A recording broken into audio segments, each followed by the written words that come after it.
100%. Devin, we all read your tweets post that morning and stuff, or after that and stuff. Just do you feel, in some respects, lucky to be here? Just based on what happened that early morning. Yeah, what happened in the summer with that car wreck, man, it was very scary. Something that I've never experienced in my life, and for it to happen, I'm just blessed to still be here. And when I sit there and think about it, what could have happened and things like that, man, I'm just very blessed. Can you give me any detail on what happened there? What caused it, or did you just lose concentration for a moment? Just kind of like what went through it? I really don't remember much of it, but I just lost control, and the car kind of went crazy and then landed. It flipped several times, I guess, right? No, it didn't. It did not flip. That's one thing a lot of people thought it did, but it did not flip. It kind of tilted a little bit and came down, but other than that, no, it didn't. What does it make? Like you just said a while ago, it makes you feel grateful for a lot of things, right? I mean, what's the main thing that makes you feel grateful for? Just one thing that that kept replaying in my head after that happened was being a chance to be out here, being able to play at a school that is recognizable. Everybody knows about Ohio State, and for me to be out here and playing with some of my best friends, some family on the team, man, it's just an unbelievable feeling. I'm just blessed. Yeah. Were you going to your dad's house? Were you going to your mom? I mean, where were you going that morning? I mean, can you fill in the blanks there a little bit? Yeah, I was over at my friend's house from high school, and I was going back home in Massillon. In Massillon and stuff, yeah.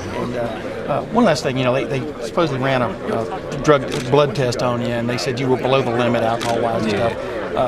Has that made you rethink any of those other things? I mean, things you do at night. You understand what I'm saying, or had you even been drinking? I wasn't even drinking that much. I think the media and everybody threw that out of proportion. I was fine, just lost control and crashed. Saw you yesterday throwing on the side with Braxton, even though Braxton supposedly wasn't throwing. How's he coming along in your respect, and being with him now for a fourth year? What do you think that'll do for you guys from a chemistry standpoint? I think it will have a better connection this year.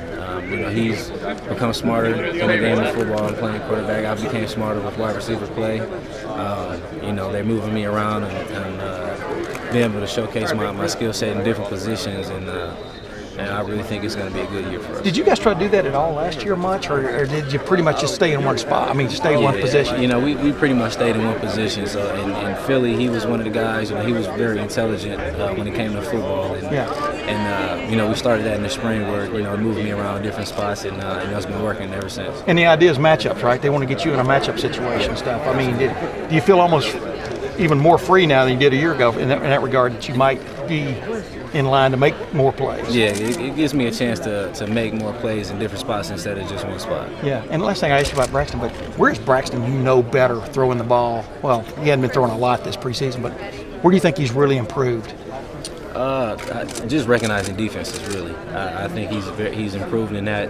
Each and every single year that he's been here. Obviously throwing the ball, that's just something he does every day, so that's just second nature to him. Thanks, man. Thanks, David.